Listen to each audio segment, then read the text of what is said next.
আসসালামু আলাইকুম, স্বাগত জানাচ্ছি আরটিভির সন্ধ্যা সংবাদে। আপনাদের সাথে আছি আমি ফারজানা তানি এবং আমি হাবিব আফরোজ। জাতিসংঘ অধিবেশনের ফাঁকে মার্কিন প্রেসিডেন্ট জো বাইডেন, কানাডার প্রধানমন্ত্রী জাস্টিন ট্রুডো ও পাকিস্তানের প্রধানমন্ত্রী শাহবাজ শরীফের সঙ্গে বৈঠক করেছেন প্রধান উপদেষ্টা ডক্টর মোহাম্মদ ইউনূস। এ সময় বাংলাদেশের অন্তর্বর্তী সরকারকে পূর্ণ সমর্থনের কথা জানান বাইডেন। এদিকে বৈষম্য বিরোধী আন্দোলনের নেপথ্যের কারিগরদের বিভিন্ন দেশের নেতাদের সঙ্গে পরিচয় করিয়ে দেন প্রধান উপদেষ্টা। বিস্তারিত জানাচ্ছেন Rakib Hasan.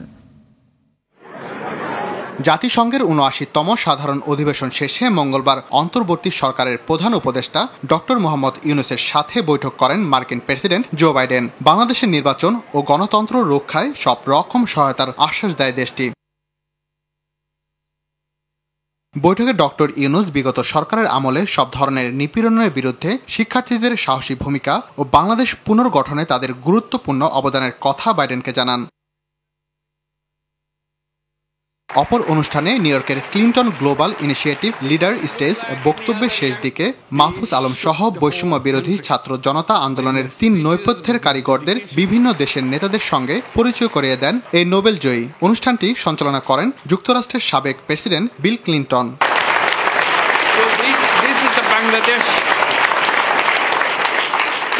They are the one creating the new version of Bangladesh. এছাড়া জাতিসংঘের অধিবেশনের ফাঁকে ডক্টর মোহাম্মদ ইউনূসের সঙ্গে সাক্ষাৎ করেন কানাডার প্রধানমন্ত্রী জাস্টিন ট্রুডো, পাকিস্তানের প্রধানমন্ত্রী শাহবাজ শরীফ সহ বিভিন্ন দেশের প্রতিনিধিরা। এদিকে কক্সবাজারে আশ্রিত মিয়ানমারের রোহিঙ্গাদের জন্য মানবিক সহায়তা হিসেবে বাংলাদেশকে ২০০০ কোটি টাকা অনুদানের ঘোষণা দিয়েছে যুক্তরাষ্ট্র। আর বাংলাদেশের অর্থনৈতিক সংস্কার ও অন্যান্য খাতে আরও ঋণ দেওয়ার আশ্বাস দিয়েছে আন্তর্জাতিক মুদ্রা তহবিল IMF। রাকিব হাসান, RTV।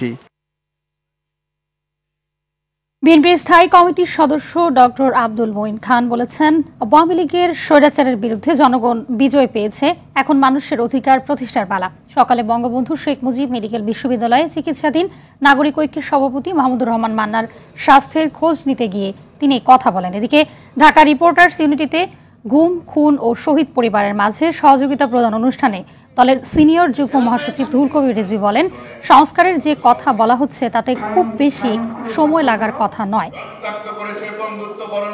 স্থানীয় কোনো পীরের কাছে ঝাড়ফুঁক দিত।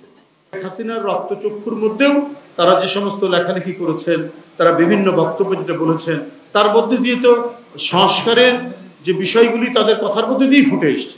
তো সুতরাং সবগুলো কম্পাইল করে দ্রুত সংস্কার করা, আমার মনে হয় সংস্কারের প্রস্তাব করা বেশি দিন লাগবে না, বেশি সময় লাগবে না।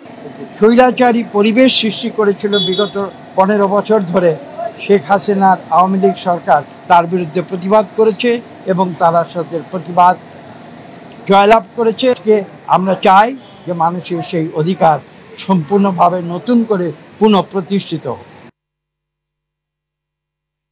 দেশের পাশাপাশি গণমাধ্যমকেও ফ্যাসিবাদ মুক্ত করার ঘোষণা দিয়েছেন তথ্য উপদেষ্টা নাহিদ ইসলাম। বাংলাদেশ ফেডারেল সাংবাদিক ইউনিয়ন BFUJ এর সভাপতি ও জ্যেষ্ঠ সাংবাদিক রুহুল আমিন গাজীর জানাজায় অংশ নিয়ে এই ঘোষণা দেন তিনি। গণমাধ্যম ও গণতান্ত্রিক আন্দোলন রুহুল আমিন গাজীর বলিষ্ঠ নেতৃত্বের অভাব বোধ করবে বলে এ সময় মন্তব্য করেন জাতীয় নেতারা। অরণ্য গফুরের রিপোর্ট। বৃষ্টি ভেজা আবহাওয়ার মধ্যে রুহুল আমিন গাজীর মরদেহ আনা হয় জাতীয় প্রেসক্লাব প্রাঙ্গণে। তার আগেই সাংবাদিকদের উপস্থিতিতে পূর্ণ হয়ে যায় প্রেসক্লাব। অডিটোরিয়ামে জানাজার নামাজে হাজির হয় বিভিন্ন রাজনৈতিক দলের শীর্ষ নেতারাও, ছিলেন ভিন্ন মতের সাংবাদিকরাও। দেশের শীর্ষ সাংবাদিক নেতার সম্মানে হাজির হন তথ্য উপদেষ্টা। রুহুল আমিন গাজী যার জন্য লড়াই করেছেন, গণতন্ত্রের জন্য, সেই গণতন্ত্র প্রতিষ্ঠায় আমরা সকলে ঐক্যবদ্ধভাবে ভূমিকা পালন করব এবং এই বাংলাদেশকে আমরা সম্পূর্ণরূপে ফ্যাসিবাদ মুক্ত করব, গণমাধ্যমকে ফ্যাসিবাদ মুক্ত করব। জানাজায় ইমামতি করেন জামায়াতে ইসলামীর আমির ডাক্তার শফিকুর রহমান। পরে রুহুল আমিন গাজীকে শ্রদ্ধা নিবেদন করে জাতীয় প্রেসক্লাব সহ বিভিন্ন সাংবাদিক ও রাজনৈতিক সংগঠন। এ সময় স্বাধীন সাংবাদিকতা ও দেশের গণতান্ত্রিক আন্দোলনে কারাবরণ সহ তার দীর্ঘ সংগ্রামী জীবন তুলে ধরেন রাজনৈতিক নেতারা। 17 মাস জেলখানায় থাকা অবস্থায় ওনার সঠিক চিকিৎসা করা যায় নাই। গণমাধ্যমের স্বাধীনতা এবং মত প্রকাশের স্বাধীনতার জন্য সবসময় আজীবন লড়াই করা জনাব রুহুল আমিন গাজীর যে শূন্যস্থান, এটি হয়তো কখনো পূরণ হবে না। দেশ গড়ার একটা বিরাট দায়িত্ব এখন আমাদের স্বপ্নে, চিন্তায়, আমাদের প্রতিশ্রুতিতে। তখন রুহুল আমিন গাজীকে এভাবে হারিয়ে ফেলা এটা আমাদের জন্য অপূরণীয় ক্ষতি। পরে মরদেহ দাফনের জন্য নেওয়া হয় তার গ্রামের বাড়ি চাঁদপুরে। অরণ্য গফুর, টিভি, ঢাকা। ফেসবুকে ছড়িয়ে পড়া গানের তালে তালে পিটিয়ে মারার সেই ঘটনায় ৩ অভিযুক্তকে গ্রেপ্তার করেছে পুলিশ। রাতে অভিযান চালিয়ে পুলিশ তাদের গ্রেপ্তার করে। এদিকে ঢাকা বিশ্ববিদ্যালয়ে নৃশংসভাবে হত্যার শিকার তোফাজ্জলের পরিবার ১৫ জনের নাম উল্লেখ করে হত্যা মামলা করেছে আদালত। বিস্তারিত সুমন তানভীরের প্রতিবেদনে। বর্বরতার চূড়ান্ত ধাপ, মানুষ হয়ে মানুষকে গানের তালে তালে পিটিয়ে হত্যা। ঘটনাটি গেল 14ই আগস্টের হলেও সম্প্রতি সামাজিক যোগাযোগ মাধ্যমে ভাইরাল হলে ব্যাপক সমালোচনার জন্ম দেয়। নড়েচড়ে বসে পুলিশও। মঙ্গলবার রাতে চট্টগ্রাম মেট্রোপলিটন পুলিশের অভিযানে হত্যাকাণ্ডে সরাসরি অংশ নেওয়া ৩ যুবককে গ্রেফতার করা হয়। পরে আনুষ্ঠানিক সংবাদ সম্মেলনে সিএমপির অতিরিক্ত কমিশনার তারেক আজিজ জানান, নিহত যুবকের নাম শাহাদত হোসেন, বাড়ি নোয়াখালী, তবে একটি দোকানের চাকরি সূত্রে চট্টগ্রাম নগরীতেই বসবাস করতেন। জানা যায় তারই নেতৃত্বে ঘটনাটি ঘটে। পুলিশ যখন জানতে পারে তখন গোপন সংবাদের ভিত্তিতে এবং তথ্য প্রযুক্তির সহায়তায় তাকে গতকাল বিকাল ৫টার সময় ২ নং গেট সংলগ্ন বিপ্লব উদ্যানের সামনে থেকে তাকে গ্রেফতার করে। কোনো ধরনের কোনো সম্পর্কই নাই, শুধুমাত্র ছিনতাইকারী সন্দেহে তাকে এভাবে মারধর করা হয়। অন্যদিকে চোর সন্দেহে ঢাকা বিশ্ববিদ্যালয়ের আরেক নৃশংস হত্যার ঘটনায় তোফাজ্জলের পরিবার আদালতে আরেকটি মামলা করেছে। মামলায় ফজলুল হক মুসলিম হলের সাবেক প্রভোস্ট অধ্যাপক শাহ মোহাম্মদ মাসুম সহ ১৫ জনের নাম উল্লেখ করা হয়েছে। একটা মানুষকে ৪টা ঘন্টা সাপের মতো পিটাই পিটাই মারা, এটা মানুষের কোনো মানুষ করতে পারে না। তোফাজ্জলের যে বোন, সে আজকে এই সিআর পিটিশন দায়ের করেছে মহামান্য ২৩ নম্বর কোর্টে। এর আগে তোফাজ্জল হত্যার ঘটনায় ১৯ সেপ্টেম্বর বিশ্ববিদ্যালয়ের পক্ষ থেকে শাহবাগ থানায় মামলা হয়। ওই মামলায় ৬ শিক্ষার্থীকে গ্রেপ্তার করেছে পুলিশ। সুমন তানভীর, টিভি, ঢাকা। গত কয়েকদিনের চলমান শ্রমিক অসন্তোষের জেরে এবং নিরাপত্তার স্বার্থে বন্ধ ঘোষণা করা কারখানাগুলোর মধ্যে বেশিরভাগ কারখানা খুলে দেওয়া হয়েছে। সকাল থেকে আশুলিয়া, সাভার ও গাজীপুর শিল্পাঞ্চলের সব কারখানায় শ্রমিকরা কাজে যোগ দিয়েছেন। শিল্প পুলিশ জানিয়েছে, কারখানাগুলো উৎপাদনে ফিরেছে, শ্রমিক উপস্থিতিও স্বাভাবিক। এর আগে গতকাল শ্রমিকদের 18 দফা দাবি মেনে নেন মালিকরা। কারখানা এলাকার নিরাপত্তা নিশ্চিতে কাজ করছে যৌথ বাহিনী।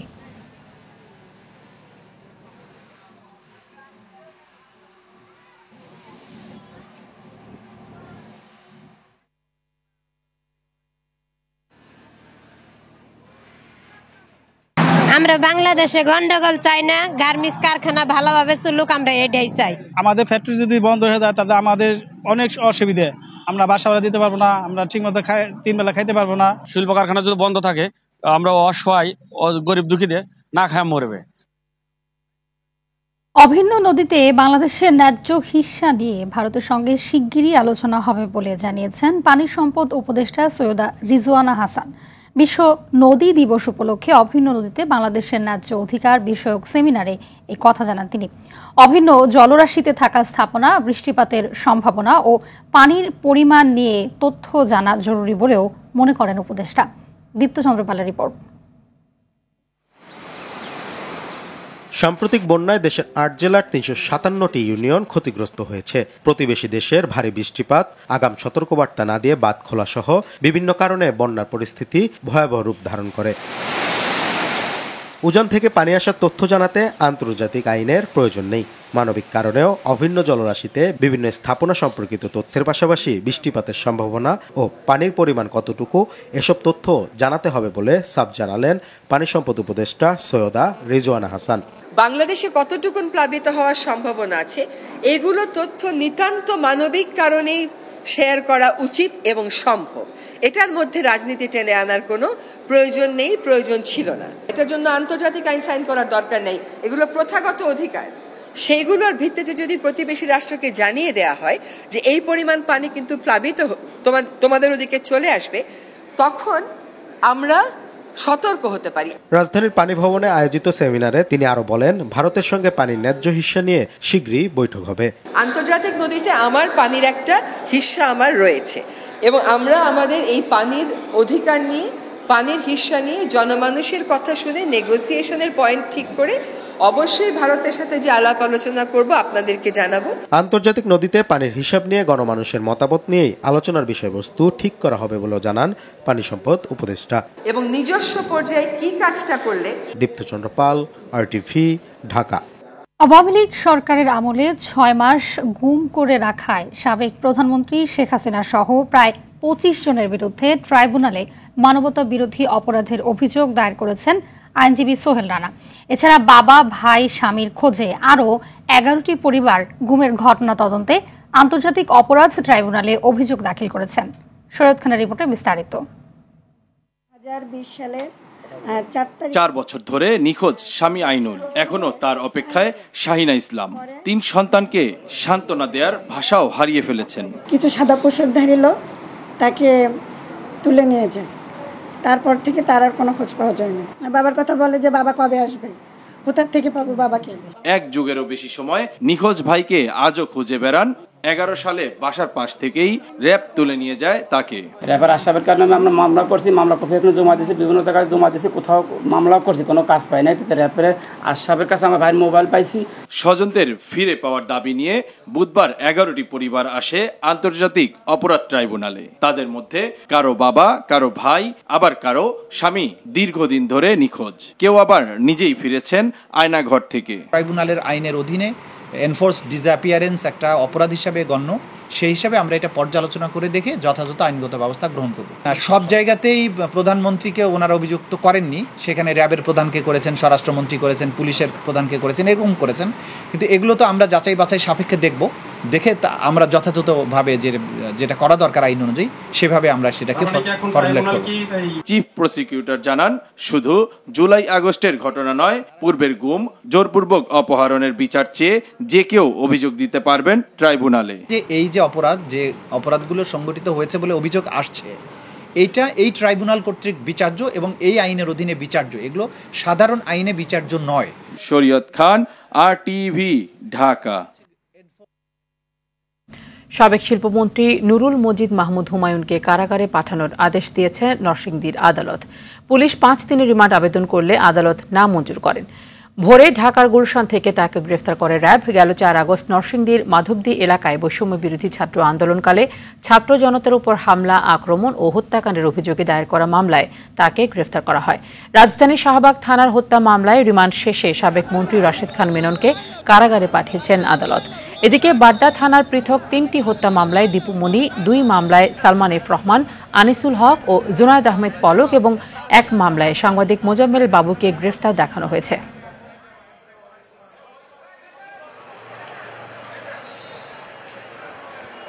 গ্রেপ্তার দেখানোর জন্য, এই হত্যা মামলায় গ্রেপ্তার দেখানোর জন্য তদন্তকারী কর্মকর্তা আবেদন নিবেদন করেন। বিজ্ঞ আদালত এজাহার এবং তদন্তকারী কর্মকর্তার যে নিবেদন, সেই নিবেদনটিকে পর্যালোচনা করে এই আসামিদের বিরুদ্ধে এই অপরাধের সঙ্গে জড়িত থাকার বিষয়টি নিশ্চিত হওয়ার কারণে তাদেরকে এই মামলায় গ্রেপ্তার দেখেন। এই ধরনের ঘটনায় সে কি ভূমিকা পালন করেছে এই ধরনের কোনো সুস্পষ্ট তারা বলতে পারে নাই। তারা ঢালাওভাবে অভিযোগ প্রত্যেকটা মামলায় করে যাচ্ছে যে ওনারা এগুলো ইন্ধন দিয়েছে বা ওনারা ষড়যন্ত্র করেছে। এর কোনো তথ্য প্রমাণ বা সাক্ষী আজ পর্যন্ত ওনারা আদালতে কারো কোনো সাক্ষীর স্টেটমেন্ট আদালতে উপস্থাপন করতে পারেনি। সন্ত্রাসী হামলায় নিহত তরুণ সেনা কর্মকর্তা লেফটেন্যান্ট তানজিম সারোয়ার নির্জনের টাঙ্গাইলের গ্রামের বাড়িতে গেলেন সেনাবাহিনীর সাবেক কর্মকর্তাদের একটি প্রতিনিধি দল। সকালে পরের বেতকা গ্রামে নিহত সেনা কর্মকর্তার কবরে বিএনপির ভারপ্রাপ্ত চেয়ারম্যান তারেক রহমানের পক্ষ থেকে শ্রদ্ধা নিবেদন ও মোনাজাত করেন তারা। সমবেদনা জানান নিহতের শোক সন্তপ্ত পরিবারের প্রতিও। এ সময় উপস্থিত ছিলেন সাবেক মেজর জেনারেল অবসরপ্রাপ্ত ফজলে এলাহি আকবর, লেফটেন্যান্ট কর্নেল অবসরপ্রাপ্ত শামসুজ্জামান, লেফটেন্যান্ট কর্নেল অবসরপ্রাপ্ত সিদ্দিক, লেফটেন্যান্ট কর্নেল অবসরপ্রাপ্ত রশিদ সহ অনেকে। আমরা এসেছি আমাদের বিএনপির ভারপ্রাপ্ত চেয়ারম্যান জনাব তারেক রহমানের পক্ষে, লাখো লাখো সৈনিকের পক্ষে এবং বাংলাদেশের সাধারণ মানুষের পক্ষে। লেফটেন্যান্ট শহীদ তানজিম, এই নামটা আমার মনে হয় আমাদের বাংলাদেশের ইতিহাসে এবং সেনাবাহিনীর ইতিহাসে স্বর্ণাক্ষরে লেখা থাকবে। আমাদের এই অন্তর্বর্তীকালীন যে সরকার দ্বিতীয় বিপ্লব, দ্বিতীয় স্বাধীনতা পরে এসছে, একে কোনো মতে ফেল করা যাবে। সাগরে সৃষ্ট লঘুচাপের প্রভাবে দেশের বিভিন্ন স্থানে হালকা থেকে মাঝারি বৃষ্টি হচ্ছে। এতে স্বস্তি ফিরেছে দেশবাসীর মধ্যে। আবহাওয়া অফিস বলছে কালও বৃষ্টি হবে, এরপর কমতে শুরু করবে তাপমাত্রা। এদিকে বৈরী আবহাওয়ার কারণে দেশের সমুদ্র বন্দরগুলোকে ৩ নম্বর সতর্কতা সংকেত দেখিয়ে যেতে বলা হয়েছে। আগামী ৪৮ ঘণ্টায় মৌসুমী বায়ুর প্রভাবে খুলনা, বরিশাল, চট্টগ্রাম, ময়মনসিংহ, রাজশাহী ও রংপুর বিভাগের বেশ কিছু এলাকায় ভারী থেকে অতি ভারী বর্ষণের আশঙ্কার কথা জানিয়েছে আবহাওয়া অধিদপ্তর। প্রকট আকার ধারণ করেছে সারা দেশের ডেঙ্গু পরিস্থিতি। গত ২৪ ঘন্টায় মৃত্যু হয়েছে আরও অন্তত ৩ জনের। এছাড়াও আক্রান্ত হয়েছে ৮০১ জন। দেরিতে বৃষ্টিপাতের কারণে এবছর জুলাই আগস্টের পরিবর্তে সেপ্টেম্বর অক্টোবরে ডেঙ্গুর ভয়াবহতার আশঙ্কা করা হচ্ছে। এদিকে স্থানীয় সরকার ব্যবস্থা ভেঙে পড়ায় সঠিক সময়ে মশার নিধন কার্যক্রম থমকে পড়ে। ফলে উৎপাত বেড়েছে এডিস মশার। পরিস্থিতি উন্নতির কোনো লক্ষণ দেখা যাচ্ছে না বলে জানিয়েছেন চিকিৎসকরা। এমন পরিস্থিতিতে শিশু ও বয়স্কদের প্রতি বাড়তি যত্ন নেওয়ার আহ্বান তাদের। ৩ থেকে ৪ দিন লাগে জ্বর বের হইতে, আমরা ওই সময়টা অপেক্ষা করছি। পরে দেখি যে না আর ভালো হচ্ছে না, পরে ডাক্তার দেখালে বলছে যে ডেঙ্গু টেস্ট রিপোর্ট আসছে পজিটিভ। আসা মাত্রই আমরা তাৎক্ষণিক আমরা রাতের 11:30টার দিকে শুক্রবার রাত্রে সেখানে হিসাব ভর্তি হয়েছি। এখন প্লাটিং ছিল 1,69,000, এখানে এসে আবার পরীক্ষা দিয়েছে 1,60,000 হয়ে গেছে। তো আমরা আমাদেরও সবাই বলতেছে, ডাক্তাররা সবাই পর্যবেক্ষণ করে বলতেছে যে অবস্থান ভালো। এখন বাকিটুকু আল্লাহর হাতে। এই মৌসুমে এই থেমে থেমে বৃষ্টিপাত হওয়ার সময় কিন্তু বেশি পরিমাণে কিন্তু রোগী পাওয়া যায়, এবং আপনারা জানেন যে এখন কিন্তু রোগী বেশি পাওয়া যাচ্ছে। কিন্তু আমাদের 2000 সাল থেকে আমরা ধরি যে 24 সাল পর্যন্ত 23-এ ছিল সর্বোচ্চ বেশি আক্রান্ত মৃত্যু। যেহেতু ডাক্তার পাশেই আছে, স্বাস্থ্যকেন্দ্রগুলো আছে এবং হটলাইন নাম্বারগুলো আছে, চাইলে যে কেউ যদি মনে করে একটু হালকা জ্বর অথবা কাশি হচ্ছে, শুরুতে চিকিৎসকের পরামর্শ নেওয়া, তাহলে পেশেন্টটা কিন্তু বাসা সুস্থ থাকতে পারে। অর্থের অভাবে চিকিৎসা করাতে পারছেন না বৈষম্য বিরোধী আন্দোলনে গুলিবিদ্ধ নারায়ণগঞ্জের রুহুল আমিন। পঙ্গু হওয়ার আতঙ্কে দুশ্চিন্তার শেষ নেই পরিবারের সদস্যদের। সরকারি বেসরকারি নানা ঘোষণার পরেও কোনো ধরনের সহায়তা না পাওয়ার অভিযোগ পরিবারটির। নারায়ণগঞ্জ থেকে মোহাম্মদ শাহাদাত হোসেন স্বপনের রিপোর্ট, জানাচ্ছেন জুবাইর রাজিন। গেল ২০ জুলাই বৈষম্য বিরোধী আন্দোলনে ঢাকা চট্টগ্রাম মহাসড়কের শিমরাইলে গুলিবিদ্ধ হন মুক্তিনগর এলাকার ক্ষুদ্র ব্যবসায়ী রুহুল আমিন। গুলিতে ডান পায়ের হাড় ভেঙে যাওয়ায় 4টি রিং পরানো হয়েছে। ধার দেনা করে 2 দফা করা হয়েছে অপারেশন, কিন্তু সফল হননি। এখন আর চিকিৎসা করানোর মতো কোনো অর্থ নেই। চিকিৎসা করাতে না পেরে পঙ্গু হওয়ার আতঙ্কে রুহুল আমিনের পরিবার। পায়ের হাড় সম্পূর্ণ ভেঙে যাওয়ায় ওই অংশের হাড় দেশের বাইরে থেকে এনে সংযোজন করানো হলে ভালো হবেন, তবে এতে বিপুল অর্থের প্রয়োজন। এখন অর্থের অভাবে চিকিৎসা না করিয়ে বাসায় আনা হয়েছে রুহুল আমিনকে। আমি যে এখন ঘর থেকে বেরিয়ে কাজ করব, ওই সব টপিকও আমার নাই।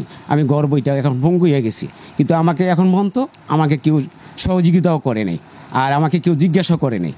আমি এই পথে আমি এখন বন্ধ আছি। আমাদের চিকিৎসা ব্যবস্থা আমি বয়বুল খরচ হইতেছে, আবার খরচটাও আমার দাঁড় দেনা করে আমার করতে হইতেছে। 4 সদস্যের পরিবারের একমাত্র উপার্জনক্ষম ব্যক্তির এ অবস্থায় দিশেহারা স্ত্রী। আমার চলাটা অনেক কষ্ট হয়ে যায়। আমার এক ছেলে স্কুলে পড়ে, এক ছেলে মাদ্রাসায় লেখাপড়া করে। আমার ঘর বাজার সদাই কিছু নেই। আমার হাজব্যান্ডে ঠিক মতন খাইতে পারতাছি না, ঘর ভাড়া দিয়া থাকি, ঘর ভাড়া দিতে পারতাছি না, পোলাপান্ডে লেখাপড়ার খরচ দিতে পারতাছি না। আন্দোলনে আহতদের উন্নত চিকিৎসার দাবি করেন রাজনৈতিক দলের নেতারা। আহতদেরকে উন্নত চিকিৎসার জন্য দেশে এবং প্রয়োজনে বিদেশে চিকিৎসা করিয়েও তাদেরকে সুস্থ করার ব্যবস্থা করতে হবে। তাদের পায়ে গুলিবিদ্ধ হয়েছে, পা কেটে ফেলারই সমাধান নয়, সর্বোচ্চ চেষ্টা দিয়ে তাদেরকে চিকিৎসা দিতে হবে, যে পা রেখে কিভাবে তাদেরকে সুস্থ করে তোলা যায়। বৈষম্য বিরোধী আন্দোলনের সময় যারা আহত হয়েছেন কিন্তু অর্থের অভাবে চিকিৎসা করাতে পারছেন না, তাদের সহায়তায় সরকার ও বিত্তবানরা এগিয়ে আসবে, এমনটাই প্রত্যাশা সবার। জুবাইর রাজিন, RTV। পাসপোর্ট জটিলতায় আটকে আছে ছাত্র জনতার আন্দোলনে গুরুতর আহত খোকন চন্দ্র বর্মনের বিদেশে উন্নত চিকিৎসার সুযোগ। পাসপোর্ট না পাওয়ায় বিদেশে নেওয়া যাচ্ছে না তাকে। ক্রমেই অবস্থার অবনতি দেখে উৎকণ্ঠায় স্বজনরা। এমন অবস্থার জন্য ক্ষোভ জানান বৈষম্য বিরোধী ছাত্র আন্দোলনের সমন্বয়ক রাইসুল ইসলাম। আন্দোলনে আহত জটিল রোগীদের জন্য বিশেষ ব্যবস্থায় দ্রুত পাসপোর্ট দেওয়ার দাবি তাদের। সাদিয়া কানাজির রিপোর্ট, ছবি তুলেছেন জহিরুল ইসলাম। ছাত্র জনতার আন্দোলনে অংশ নিয়েছিলেন গাড়ি চালক খোকন চন্দ্র বর্মন। গেল 5 আগস্ট মাত্র 3 ফিট দূর থেকে তাকে লক্ষ্য করে গুলি ছোড়ে পুলিশ। স্প্লিন্টারের আঘাতে ক্ষতবিক্ষত হয়ে যায় পুরো মুখ। বাঁচার আশা ছেড়েই দিয়েছিলেন পরিবারের সদস্যরা।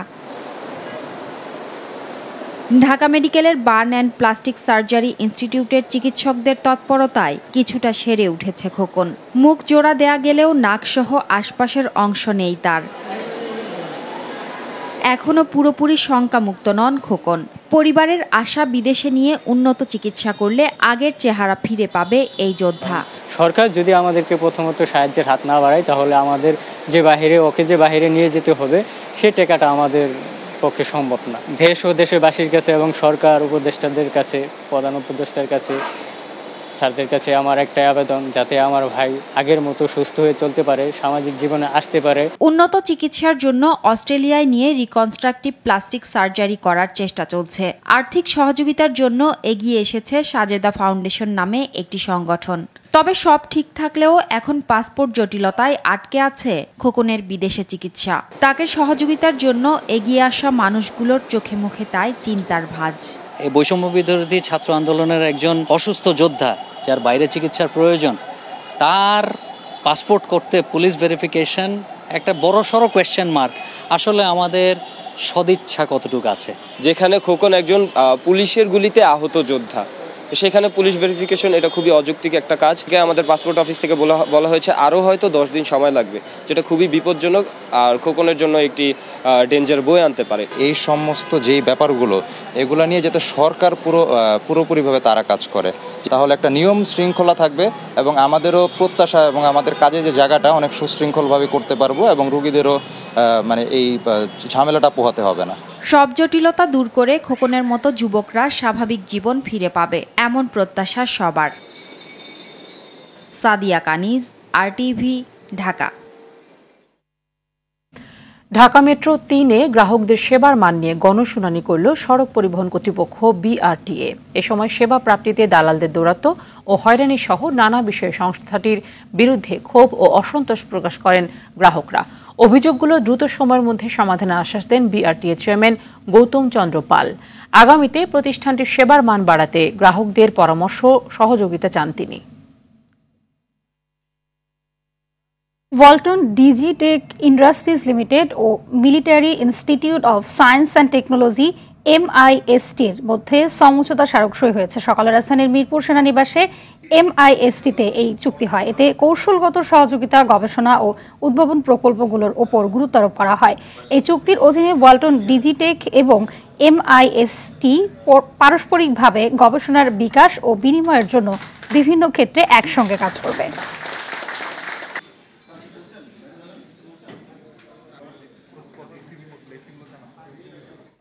শ্রীলঙ্কায় আগাম সাধারণ নির্বাচনের লক্ষ্যে দেশটির সংসদ ভেঙে দিয়েছেন প্রেসিডেন্ট অনুরা কুমারা দিশানায়েকে।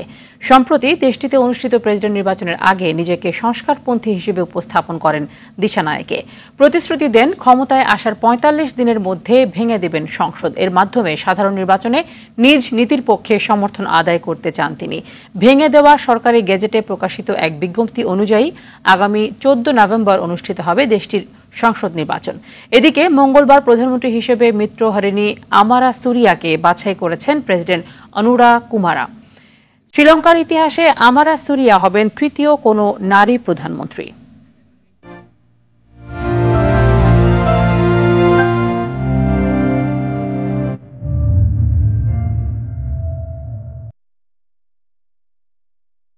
জাতিসংঘের চলমান সাধারণ অধিবেশনে গাজা ইসরায়েল ইস্যুতে উদ্বেগ প্রকাশ করেছে বিশ্ব নেতারা। জো বাইডেন তার বক্তব্যে গাজা ইসরায়েল যুদ্ধবিরতির আহ্বান পুনর্ব্যক্ত করেন। জাতিসংঘের সাধারণ অধিবেশনে ইরানের তোপের মুখে পড়ে ইসরায়েল।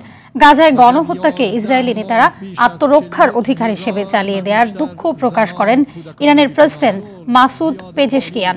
তবে সবকিছু ছাপিয়ে সাম্প্রতিক নৃশংসতার আকার ও মাত্রা উভয়ই বাড়িয়েছে ইসরায়েল। আক্রমণের ভয়াবহতা ছড়িয়েছে লেবাননেও। বর্বরতা থেমে নেই গাজা উপত্যকায়। লেবাননে ইসরায়েলের তীব্র বোমা বর্ষণে 53 জন শিশু সহ 569 জন নিহত হয়েছে। টি-20 বিশ্বকাপে অংশ নিতে বৃহস্পতিবার সকালে আরব আমিরাতের উদ্দেশ্যে ঢাকা ছাড়বে বাংলাদেশ নারী ক্রিকেট দল। উদ্বোধনী ম্যাচে শারজায় ৩ অক্টোবর বাংলাদেশ খেলবে স্কটল্যান্ডের বিপক্ষে। তারুণ্য ও অভিজ্ঞতার সমন্বয়ে বাংলাদেশ দল এবারের বিশ্বকাপে যাচ্ছে আগের চেয়ে ভালো করার প্রত্যাশায়। আতিকুল ইসলাম শাকিলের রিপোর্টে বিস্তারিত। বাংলাদেশ আরব আমিরাতে যাচ্ছে টুর্নামেন্ট শুরুর সপ্তাহখানেক আগেই। উদ্দেশ্য পরিবেশের সাথে মানিয়ে নেওয়া। টুর্নামেন্ট শুরুর আগে সেখানে 2টি প্রস্তুতি ম্যাচও খেলবে বাংলাদেশ। বিশ্বকাপটি হওয়ার কথা ছিল বাংলাদেশের মাটিতে, কিন্তু বর্তমান পরিস্থিতি বিবেচনায় আমিরাতে আয়োজন করা হচ্ছে টুর্নামেন্টটি। যদিও আয়োজক থাকছে বাংলাদেশই। নিজ দেশে খেলতে না পারার আক্ষেপ থাকলেও বিশ্বকাপে ভালো করতে মুখিয়ে বাংলাদেশের ক্রিকেটাররা। দলের অভিজ্ঞতম ক্রিকেটার জাহানারা মনে করেন, অভিজ্ঞতা ও তারুণ্যের মিশেলে দারুণ একটি দল হয়েছে এবার। আমাদের গ্রুপে আসলে একটু স্ট্রং কম্পিটিটর আপনারা সবাই জানেন। তারপর আমি মনে করি এই স্ট্রং এই যে কম্বাইন্ড টিমটা আমাদের এখান থেকে যদি আমরা কালেকটিভ পারফরমেন্স করতে পারি, যেটা আমরা 2018 সালে করেছিলাম, সেটা যদি করতে পারি তাহলেই সম্ভব যে কোনো ম্যাচ জেতা। জাতীয় দলে প্রথমবারের মতো সুযোগ পেয়েছেন ব্যাটার তাজনেহার। এ দলের হয়ে শ্রীলঙ্কা সফরে ভালো করার পুরস্কার পেয়েছেন হাতে নাতে। সরাসরি বিশ্বকাপে সুযোগ পেয়ে আপ্লুত এই ব্যাটার তার প্রতি আস্থা রাখার প্রতিদান দিতে মরিয়া। বিশ্বকাপে সবারই স্বপ্ন থাকে, এখানে নিজের পারফরমেন্সটা তুলে ধরার জন্য যথেষ্ট পরিমাণ পরিশ্রম করছে এবং চেষ্টা করবে এখানে ভালো কিছু করার। শারজায় 3 তারিখে স্কটল্যান্ডের বিপক্ষে জয় দিয়ে বিশ্বকাপ অভিযান শুরু করতে চায় বাংলাদেশ। এছাড়া গ্রুপের অপর 3 প্রতিপক্ষ ইংল্যান্ড, ওয়েস্ট ইন্ডিজ ও দক্ষিণ আফ্রিকার বিপক্ষেও ভালো করার প্রত্যয় টাইগ্রেসদের। আতিকুল ইসলাম শাকিল, আরটিভি, ঢাকা। ভারতের বিপক্ষে কানপুর টেস্ট সামনে রেখে প্রথম দিনের অনুশীলন সেরেছে বাংলাদেশ দল। আইসিসি টেস্ট চ্যাম্পিয়নশিপের অন্তর্ভুক্ত চেন্নাই টেস্টে ভারতের কাছে 280 রানের বড় ব্যবধানে হারে টিম টাইগার্স। হারের সেই ক্ষত ভুলে কানপুর টেস্টে জয় নিয়ে সিরিজের সমতায় ফিরতে চায় নাজমুল হোসেনের দল। এদিকে আইসিসি চ্যাম্পিয়নশিপের পয়েন্ট তালিকার শীর্ষে থাকা ভারত কানপুর টেস্টেও দাপট ধরে রাখতে চায় বাংলাদেশের বিপক্ষে। আগামী 27 সেপ্টেম্বর সিরিজের দ্বিতীয় ও শেষ টেস্টে কানপুরের গ্রিন পার্কে মুখোমুখি হবে বাংলাদেশ ও ভারত। না ফেরার দেশে চলে গেলেন বিশিষ্ট ক্রীড়া সাংবাদিক অঘোর মণ্ডল। দুপুরে রাজধানীর একটি হাসপাতালে মারা যান তিনি। মৃত্যুকালে তাঁর বয়স হয়েছিল 58 বছর। কিডনিজনিত সমস্যা নিয়ে আগস্টের শুরুতে হাসপাতালে ভর্তি হন অঘোর। পরিস্থিতির অবনতি হলে আইসিইউতে নেওয়া হয়। সেখানেই লাইফ সাপোর্টে ছিলেন তিনি। দেশের ক্রীড়া সাংবাদিকতায় 3 দশক ধরে পরিচিত মুখ ছিলেন তিনি। 90-এর দশকে সাংবাদিকতা শুরুর পর দেশের প্রথম সারির বেশ কটি জাতীয় দৈনিক ও টেলিভিশন চ্যানেলে কাজ করেছেন অঘোর মণ্ডল। সন্ধ্যা সংবাদ এই পর্যন্তই। সবশেষ সংবাদ জানতে যে কোনো মোবাইল ফোন থেকে 24141 নম্বরে ডায়াল করুন। রাতের সংবাদ 11:15 দেখার আমন্ত্রণ রইল। ধন্যবাদ সবাইকে। ধন্যবাদ।